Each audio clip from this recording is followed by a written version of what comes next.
This is what I tell everyone. There's a time we're doing set pieces. He just takes a corner of his right foot. Sweet corner. Wenger goes, oh no, Santi, use your left. His left foot crosses it the same colleague into the. And I'm thinking, everyone's thinking, no, how can you? Like most people, you can tell that they're right foot and they're left foot. You don't even know what foot he is. Like, it's crazy. I like Lacazette's drip is clean. Yeah, His drip is clean. Lacazette's clean. Mesut Ozil's clean. Who? Mesut, yeah. Xhaka. You say Mertesacker? No, Granit Xhaka. Granit Xhaka. Oh, I was gonna say you went on. My family are from there. And yeah, it's where I felt like I can most enjoy my football, so that's why I chose them. But I always have love for England because England is where I've learnt my trade. He's actually a cool guy. Like, he'll chat to everyone. Like, I remember times after training, he will call me. Instead of me calling him, you call me and say, Alex, let's do extras. He will actually help me with my crossing, with my 1v1s, and he's always energetic on the touchline. He's energetic in training. So, like, I give it to him. He's almost like he's playing. Everton showed interest. I spoke to Marco Silva at the time. I feel like maybe I needed a change in my life. Maybe I needed to grow up in a new environment to maybe go and make a name for myself. It was a hard decision. Well, I can't say it was easy because it was hard. I have no regrets for anything I'm doing. Proud of what Arsenal have done for me, and I'll ever be grateful. But I feel like it maybe was time for a change.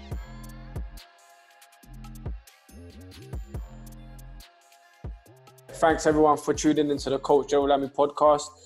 Today we've got a special guest, Mr. Drip himself, 777, Alex Iwobi. What's happening, brother? Jeez. It's all good, bro. I'm all good. Are you good? Yeah, all good, man. I appreciate you coming on as well. Obviously, I know you're busy back in training now and everything like that, so I appreciate you taking your time out, man. No, that's cool, bro. Brilliant, man. Dan, what's happening as well, your side? Good, bro. Just working hard, plugging away. You know how it goes. I know, man. Getting older, so got to lay the foundation. I hear you, man. But yeah, like Alex, man, thanks for coming on. I know, like I said, you're back in training and everything like that. How's it been going back into training now? It's been weird, obviously, because you're not doing the normal things you do at training, where you just go into the change rooms and you go in your own casual clothes to training. It's been a bit weird, but like, football's back, so it's something to look forward to. So I've been enjoying it, and now there's contact training. It's been decent, so yeah, and I've been enjoying my time back. Just different. What's the intensity been like since you've been back at training? I'm sure everyone's, like you said, just eager to go back into training. So I'm sure the tempo's high right now. Tempo's high, but we have to be a bit cautious because, like, where we haven't kicked ball in ages, you can't go straight in intense, and then people pull up with injuries, which unfortunately a couple people have done because it's been a long time. But yeah, no, like, we're slowly getting into it. Like, today was really intense and hard, but yeah, our fitnesses are still good. Everyone's good, so ready to get the season started. Fair enough, for sure, man. For sure. Yeah, so just going into, like, obviously your career, like, you've been at the highest level. You've played international, you've played at World Cups, you've been, you know, playing for Arsenal, now you're at Everton. Like, when you hear the phrase elite mindset, what comes to your mind in terms of that? What sort of definition does that mean to you? When I hear elite, it's normally what I've been told by, like, my agency, like my dad, at Arsenal, Everton. You have to be professional. It's not just with football, but your character, your behaviour, like what you do. Like, if you want to be the best, you have to do something you have to be on job at all times. Like, you have to be professional with what you eat. You have to be having the right mindset of what you eat, with what you do outside football. If you want to train to improve, you have to really give 100% when you're training. There's a lot of things that come to my mind when I hear elite. But yeah, it's a broad way. I don't know how to narrow it down. There's a lot of things that come to my mind. So it's interesting, Alex. You say obviously you mentioned your parents or your dad, your agency. Would you say that's like a strong foundation of why you are who you are today, because of that, the combination of everyone coming together? Of course. I mean, without my family, especially family, friends, agency, everyone it's not just like it's my career. I feel like it's like our career because we've really gone through the struggles and there's been a lot of sacrifices in life to get to where I am today. So it's not just my journey. I feel like the journey is also with them, especially my family. We've been through a lot to get to where I am today. Well, for sure, man. And you grew up in Newham, right? Was it Newham that you grew up in? Yeah, I grew up in Newham and I also grew up in Thurrock in Essex. Okay. So you kind of had the best of both worlds sort of thing. Like Yeah. we know Newham like very, very well ourselves, that we know like in terms of what sort of environment it is. For you, what was that growing up for you in Newham? Well, I moved out after like year 5, so we were living in a flat, literally go football or go school, go home, go football, go home in our flat. Didn't really go out on the streets like that because I don't think my mum really wanted me to go out on the streets of Newham to go and play football. But when I moved out to Essex, it was a bit calmer. Like I did have the leeway to go play football in our local park, and it was a bit more safer than obviously growing up in where I grew up in Newham. But yeah, no, it was calm. Like we made it all right, so I didn't really get caught up in the wrong things in Newham or in Essex. Yeah, no, for sure, man. There's been a lot of ballers that have come out of Newham as well. Who would you say is the best that's come out of Newham? Oh, the best. Obviously, you can't say yourself as well. Nah, because I don't feel like I can say myself because I was in Newham, but I wasn't raised fully in Newham. Yeah. But it's hard. Like I would say for me, Jermaine Defoe. Okay. Jermaine Defoe, because I remember there was a period where, because I was gonna go to a school that he went to before I moved out to Essex, so I'll probably say Jermaine Defoe. Yeah, serious baller, finisher as well. Where he's finisher. Definitely, man. So then, you went. Obviously, you done your schooling with Arsenal in terms of your academy and everything like that. Obviously, one of the best academies in the world. Like for yourself, what would you say is the most valuable lesson that you learned going through the Arsenal system? For me, like I say, it's not just what you do on the pitch, because Arsenal taught us obviously a lot with your footballing ability, but for me, because with Arsenal, they always give you the opportunity to improve your footballing skills, but they really taught us about having to be professional off the pitch and having that, like I said, with the elite mindset sort of thing. You have to you remember who you're representing. You're not just representing Arsenal on the pitch, but you're also representing them off the pitch. So where Arsenal have that behaviour where everything's professional, everything's like elite, like I said, you have to be, if you're going to the shop, you have to be smart. You can't just go and do that. Obviously, kids, we like to go and probably spend £1 on Fanta or something. Yeah. But like, you have to be careful what you're doing. Like, so that's what they taught me. Like, especially with that transition from a scholar to a pro, where you have to become a man so fast. Like they taught us how to become a man. So yeah, it's where I grew up, to be honest. Would you say that preparation helped you out with the transition to obviously going into first team football at Arsenal? Was it the same ethos or is it slightly different? Obviously it's different because for me, when you leave school, you're full-time footballer now. So it's like you're training every day, straight football. Whereas before it's like you probably train 3 times a week, and you're trying to balance your schoolwork and balance your life. But as well as balancing your life, you're basically football like 100% of everything when you go into a school at first. So, but the environment is different because you're gone from a childlike environment to like with big men 24/7. You're hearing the taboo, the crazy language, like you're hearing people like fighting for, not necessarily at Arsenal because obviously the wage is different, but you're fighting for like family, fighting for your kids. Like everyone wants to win. So yeah, like it's a big change, but I was blessed that it was at Arsenal and everyone at Arsenal was very welcoming, even though they want the best out of you and always push you. That is with their best interest. So I was lucky that I'm blessed to be in such a club to make that transition. Sounds amazing. No, for sure, man. Because I remember even like me and Dan, like remember Dan, we used to go to watch the youth team. And it'll be like Alex, you'll be Hector, and like every game we'll come to, you'll be playing in different positions, bro. You'll be like right midfield one game, centre midfield, striker, centre back, like everywhere. Like having that sort of against schooling, do you think that kind of prepped you to where you are now, where you are comfortable with the ball, you are comfortable in certain situations? Do you feel that's helped you along your journey? Of course, like it's hard to say where one will play in the future. So it's good to understand each role that everyone plays, and like even now, for example, obviously I won't really play centre back now, but I'll understand if like a centre back needs me to do a certain thing because he needs help. Like if he wants me to block a pass inside for this, like, so it doesn't get to the striker. So I understand everyone's role much better just by experience and training in those positions, playing in those positions. So yeah, it's maybe understand football a lot more, not just like sticking to one position. No, for sure, man. And again, like in that group, there was a lot of ballers in that group as well. And obviously you and Hector come out of that group.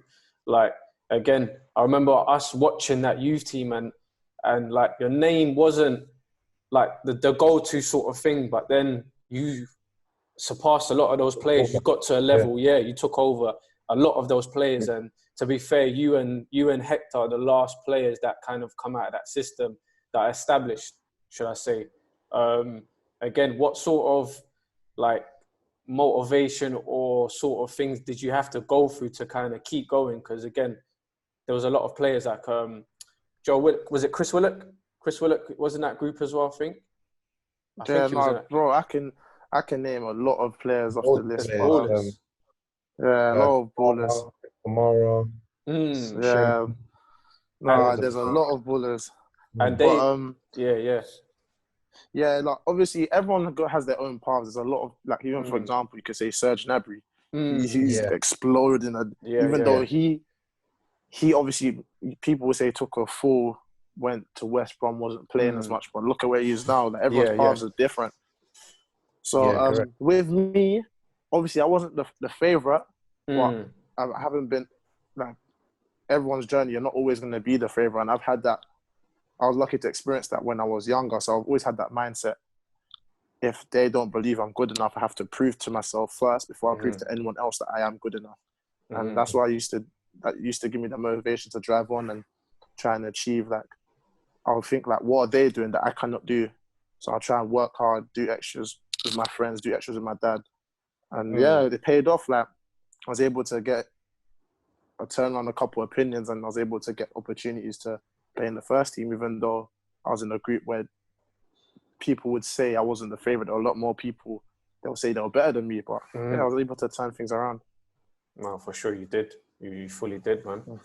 So then, got like that transition going into the first team. Like, was there anyone in particular that kind of helped you within the first team that kind of helped you to go through that transition? Because obviously language barrier, I'll chill with like the ones that spoke English more. So I was chilling with like Danny Welbeck, Chamberlain, Kieran Gibbs, Walcott, Ramsey was there. So like, I would obviously talk to probably like Chamber and Welbs, Kieran Gibbs a lot more. The ones that I can relate to a bit more. So they would tell me, they would like always prep me. They always tell me like, where my mindset, like I feel like my mindset was always okay. So like, they didn't really have to tell me much. They just kept on saying, be calm, be ready. Just like treat as if like when you're in training before you come into a match. So like, but it's not just them. Like, there was a lot of people that helped me go from, even when Arteta was just there, Diaby was there, Wilshere was there. They used to come train or play 21s matches because they'll be recovering from injuries. And even when they play the 21s matches, they'll be chatting to, not just me, they'll be chatting to everyone. We're just lucky to have players like that. So they were able to share the experience and help us along the way. So yeah, I'm grateful for everyone. Even Wenger, I was grateful for like what they were able to do for me. No, that's dope, man. Would you say sorry, G? No, go on, would you say that the breakthrough, once you've broken through to first team football, it's almost like a sense of less pressure playing as like a youth team footballer who's good than someone who has to play week in, week out and perform? No, it's because everyone's pressure is different. Because it's all nice. You're the youngster, not much pressure, but like, you still want to go and make a name for yourself. That's what every youngster do. Sometimes they may overdo it, trying to shoot from ridiculous angles, or some get shy and just keep the ball safe. But like, you just have to go and do you, express yourself. There's a reason why you're there. So like, everyone has different pressures. For me, where obviously I emerged on the scene, and people would say, "Oh, you done well," but like, you want to try and prove like you're as good as the players, or even better than the players that you're playing with. So, and when you're young, you want to experience that as much as you can. You don't want to just have that taste once and then it don't come around for time. So you have to make sure you grab the opportunity and do as well as you can. But still, like I say, don't overdo it. Don't do something that's not you. You have to. That's it. I would say, if you're touching on like the best, obviously I know what you would say, but I just love the way you talk about him. Who was the best player you played with when you were at bro, Come Santi on. Cazorla all day, Ooh. bro. Hey. All day. What?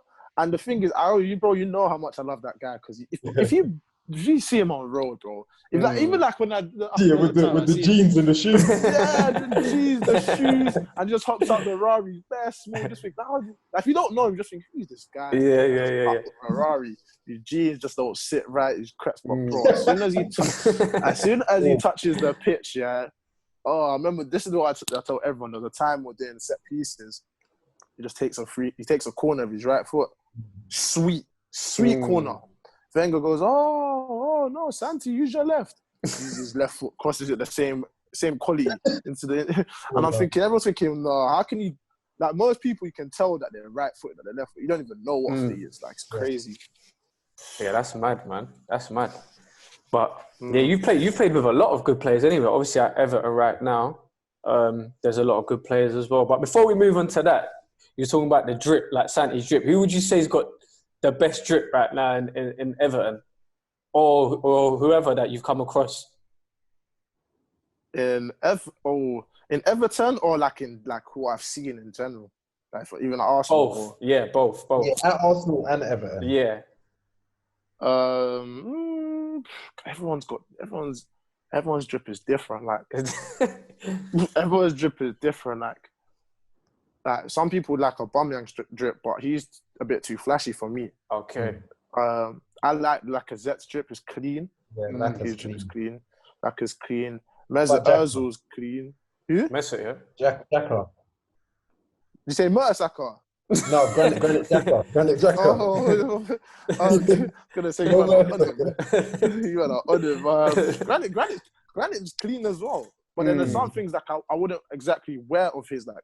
But he's clean though. He comes clean and he's good looking, so he can get away with it. He's good looking, so he can get away with it. But yeah, no, there's a lot of people that are clean, but then there's some things that they wear I wouldn't wear.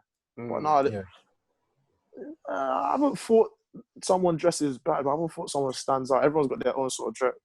What about Everton?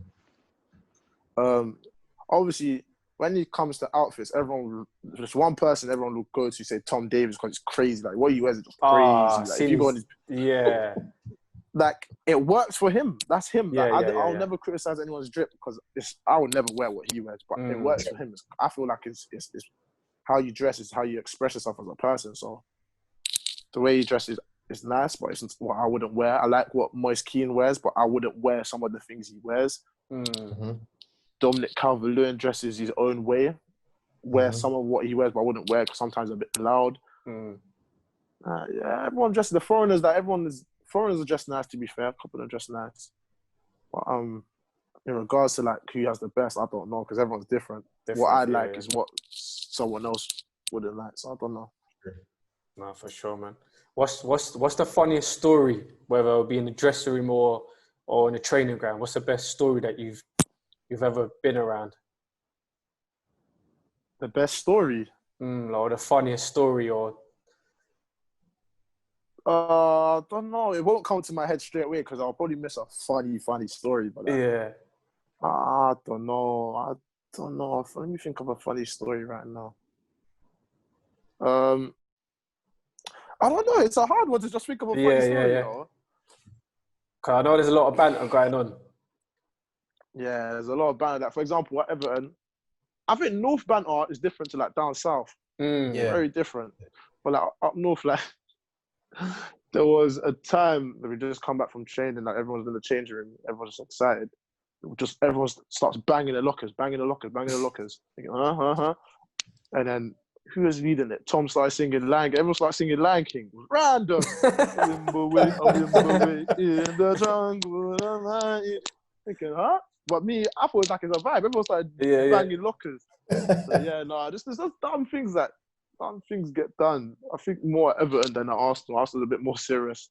But, I would say watching Arsenal, like a lot of the TV and the snaps and stuff, you used to be running a lot of the jokes in the changing room at Arsenal. Yeah, I'll be involved in it because I'm just mad goofy. Like I just like to enjoy it, whether it's with football or off the. I just want to enjoy my life. Like I like to live life positively. Obviously, there's a lot of negatives sometimes, but I like to be positive as much as I can. So yeah, you'll catch me in a couple dumb videos doing a madness. Can't lie. Nah, it's needed, man. It's needed, especially in times like this that we're in. It's just crazy, man, with what's happening and whatnot. Like, I don't want to touch on it too much, but I don't know if you got a glimpse of what Sterling was saying yesterday in terms of obviously the whole racial things that are that's going on at the moment. What's your take on everything at the moment? Yeah, because everyone has been saying to me, why have you not posted? Why have you not done this? Why have you not? I don't like to comment on such things because I feel like everyone has a way of like protesting. Everyone has a way of like coming out to say things. I don't really want to touch on that because like everyone will say Black Lives Matter as much as I'm all for it. I'm all for Black Lives Matter. Obviously, if people say it's not just Black Lives that matter, but obviously Black Lives are what's really the cool right now. But yeah, I'm all for it. Like I'm all supporting it. Like even like what I see Jadon Sancho with the T. Like I'm all for it. Like it's one way to express how you feel. But me with that, I don't like to come out and say how much and how I feel. Like, I'm blessed to be in a position. For example, like my grandma's white. She was married my grandma. My grandma's white. My granddad's black. Like just looking at them as an example, it's just show like equality. Like, and she even lived in Nigeria. So like it's like it's the roles have been reversed. They showed so much love to her. She got treated. She was able to come out and live in Nigeria with like a smile on her face. She's even here today. So I just feel like I'm all for equality, but like some things, obviously you like to go and protest, but then what I'm seeing with like horses, people getting chased down by horses, people breaking statues. I know you want to prove a point, but like sometimes I feel like it could be done in a different way. But I'm all for the protesting, but don't go to ruin the place we live in to prove a point. But yeah, I'm all for it though. Like I say, Black Lives Matter is an important subject to talk about. Is what it is. Yeah, no, for sure. Like you said, though, everyone kind of deals with it differently. Do you know what I mean? And especially like people that have big platforms like yourself and things like that, people kind of try and put that pressure on you to speak up. But like I said, everyone deals with it, or like you said as well, everyone deals with it differently at the end of the day. So, but you touched on Nigeria as well. Like obviously you've played for England youth team. What was the decision to kind of, go and play for Nigeria for the national team? Was it, obviously you was born there, your heritage is from there as well. Your uncle is one of the best players that have come out of there. What kind of swayed you more to go and play for Nigeria rather than England? First of all, I'm forever grateful for England for the opportunity they gave me. But it got to a point where I was like, under 19s, like I wasn't getting the call up anymore. People were doing better than me, is what it is. And I thought, let me go and try. Like, let me go. I got the call to go under 23s, like trials for the Olympics. So I thought, yeah, let me go experience it. Like, let me try something. Like, try play for where I was born, where all that, like my family are from. Trained, and I really enjoyed it. Like the way I was recepted and received there, like it was nice. So I thought, like the opportunity is there. Let me try it. But then obviously my profile was slowly getting bigger, and I got called for the first team, and I thought, it's a big decision. And at that same time, that's when I think it was Gareth Southgate for the 21s wanted me to come. But like at that point, like my mind was already made up because I really enjoyed how Nigeria like treated me, and I felt like, no disrespect, I felt more at home when I played for Nigeria because it's the culture I've grown up in. So my family are from there. And yeah, it's where I felt like I can most enjoy my football. So that's why I chose them. But I always have love for England because England is where I've learnt my trade. I mean, I've been obviously blessed to see how the Nigerian fans interact with yourself and others. What would you say that energy compares to? Like how would you explain that to people that don't know? Obviously, the best I can say, you have to go see it for yourself. But like, if you see us, like, I respect England's proper professional, they're proper like serious. They have the way of doing things. But as soon as like you land in Nigeria, like it can be annoying. But the love is because the love they have for you. Like as soon as you get to even before you get to the airport and you're playing, people are like, oh, is that Alice? They want to interact, they want to chat to you. And then, bro, you know, bro, you know how it is. But like, yeah, like the energy, even like the players, like we're all singing and dancing 24/7, just excited to play a ball, like on the coach, on the pitch. Obviously, when it's time to get serious, we'll fight for each other. We'll do our best. And everyone's like a warrior on the pitch. But like at the same time, we're having fun with it, and it's just so enjoyable every time I go back. Like what football means to Nigeria, like it's not just a sport. It's like everyone's tuned in with football. It's just crazy. Yeah, no, for sure, man, for sure. We spoke to Will as well not too long ago in terms of the whole atmosphere at the World Cup when you guys were there. Like for you personally, what did you take out of that experience? Because obviously every child grows up to become a footballer and then to play in the World Cup. For you, you've achieved that. What was your personal experiences, playing in the World Cup and getting quite far as well? Yeah, like it was a proud moment, like to play in the World Cup at such a young age, and I feel like we did well. Like we can go out with our heads held high. It's unfortunate, like the manner how it did, but yeah, like I was pleased with my performance. Obviously, with everything in life, there's always room for improvement. There's always if, buts, and maybe that you could have done better. But no, I was happy. Like to even say I played in the World Cup is just a mad thing I can say on my CV. Like I'm proud. It's a proud moment. No, for sure, man. And like you said, you done really, really well. And I remember watching that game again, that the Argentina game. For me, that was like I was on a plane. I was coming back to London. I just remember watching that game. It was just so intense. It was like back and forth.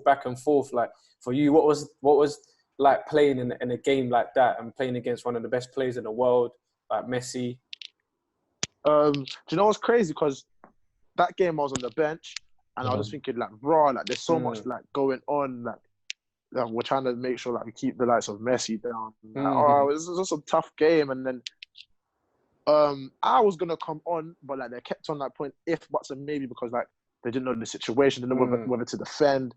And then when the last person to expect Marcus Rowe, a defender, to come and score, like, the way he did. Like, it was just heartbreaking. So, like, that's when I got brought in after to try and, like, get a goal for us or try to do something, but it was like by the time it was maybe too late because they obviously world-class players, they were able to see up their game. But like, it was just a mad intense game. I just remember like the emotions that everyone felt because like it's almost like our hard work's just gone down the drain. But no, we done well. Like I feel like we done Nigeria and ourselves proud. No, for sure, man. For sure, you lot done really, really well. Something else I wanted to touch on in terms of like the Europa League final as well, where you didn't start. And for me personally, I was thinking that because you was having a good run them times as well. We was thinking that he has to start. What was you like before the build up of the game? Did you know that you weren't going to play, or was it a thing where the manager kind of told you, leading up to the game a couple hours or the day before? Well, I wouldn't like to say I had that feeling because, like, I always, no matter the situation, I'm always going to believe, like, be ready for the unexpected, like, always be ready to start. But, like, I sort of had that small little feeling because in training, like, I wasn't really looking like I was going to start. Like, I was training, like, left back or right back a couple of times just to be, like, the opposition. So I kind of got that feeling, especially, I don't think I played against Valencia. There was one, I think it was the semi or last. I can't remember. Semis, yeah. So I wasn't going to get that opportunity. So I was like, oh, okay, cool. But he spoke to me saying like, oh, Alex, like, you are my plans to start. Just be ready because I feel like the way the game could go, you could come on at any moment. Just be ready. And I said, yeah, no problem. Like, at the end of the day, you have to respect the manager's decision. So, yeah, like, I just took it on the chin that when I came on, I just came with that mindset because the scoreline, just to try and help my team. As well. That was a banger. Yeah. That was a banger. And that's the thing, though. That's the thing, because when you scored that, it was again, I remember I was watching, I was thinking, this is why you should have been starting, man. But again, like, your time with Emery, because obviously a lot of people had certain things to say about him, and compared to, the managers that you've come across, like Wenger, and even now with Ancelotti, how would you describe your relationship with Emery at the time?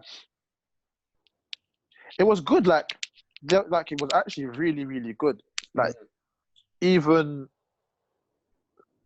like when he first came, I came late because of the World Cup. But like even when I first came, I think we went to Singapore. Yeah. Yeah.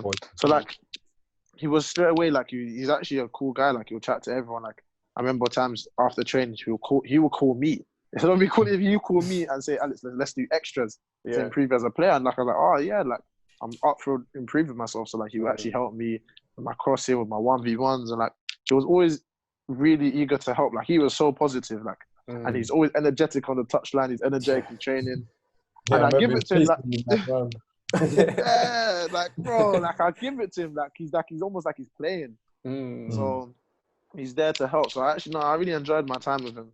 Really enjoyed my time with him. Yeah, no, for sure, man. I remember when he first came and it was like, because again, like Wenger was a bit more relaxed. He was a bit more laid back. I remember when he first came, he was animated on that touchline, but he was going up and down. Animated, but that's just the person he is. Yeah, no, it was good. It was good to see, but yeah, it just didn't really work out, in terms of him. But again, something else that was a bit kind of caught us off guard was like your move, obviously, away from Arsenal. How did that come about, and what was the decision to agree to go to Everton? It came about last minute, like probably like the last couple of days of the transfer deadline day, the transfer window. I was even on holiday.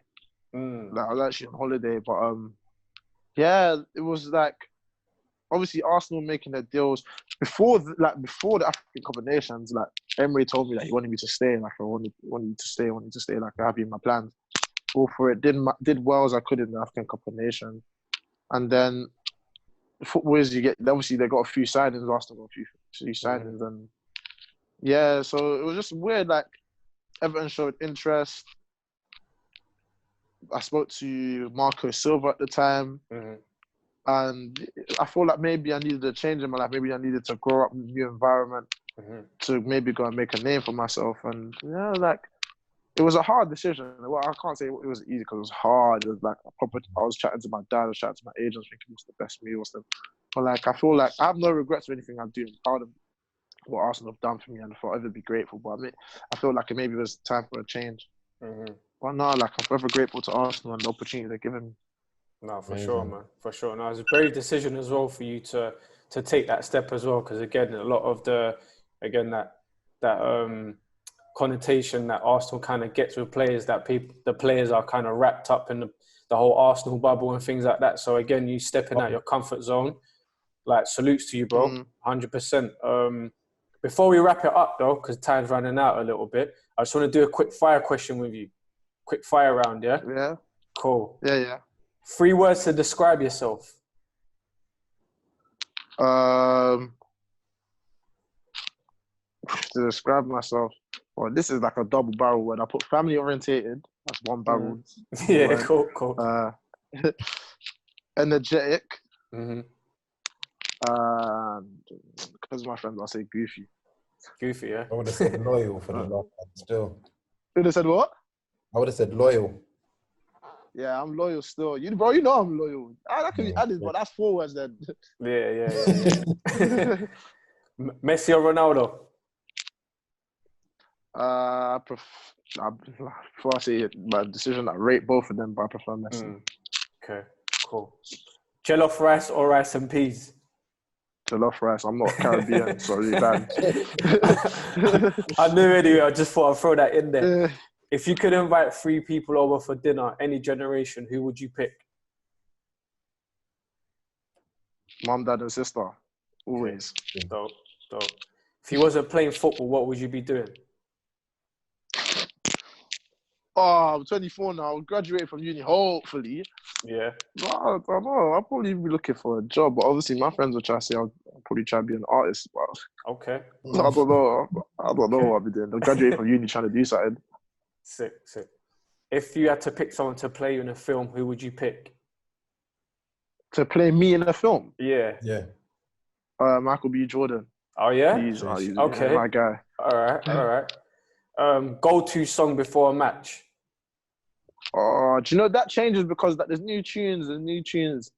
But right now, I will say Lil Baby All In. Okay. Sick. Right, last one. What's the best lesson you've learned in the last 6 months? Don't take life for granted. People are losing close ones, and not many people have experienced life. So, like, you never. I even lost someone close to me recently, so like I just thought to myself, like, you go enjoy life, man. You never know what's coming around the corner. Like, be grateful for the people you have around you. So yeah, like it's not just me losing people because of Corona or because of situations. So you just have to be grateful for life. No, for sure, man. Sorry to hear about that as well, bro. Yeah, no, it's all cool, bro. Like we move. 100%, man, 100%. But listen, bro, thank you again for taking out your time. I'm gonna let you go and enjoy your food. Enjoy your food as well. Yeah, I will go get my Nando's now. Yeah, enjoy that, man. Enjoy that, bro. But again, yeah, good luck for the rest of the season as well. And yeah, with everything, bro. And hopefully next season as well. Hope you lot get a little European spot. Yeah, for real. Love, my bro. Both of you. Appreciate for having me, man. It's cool, man. No, love, man. Love. Dan, appreciate that again. Thanks for everyone joining in as well, watching the show. And yeah, peace.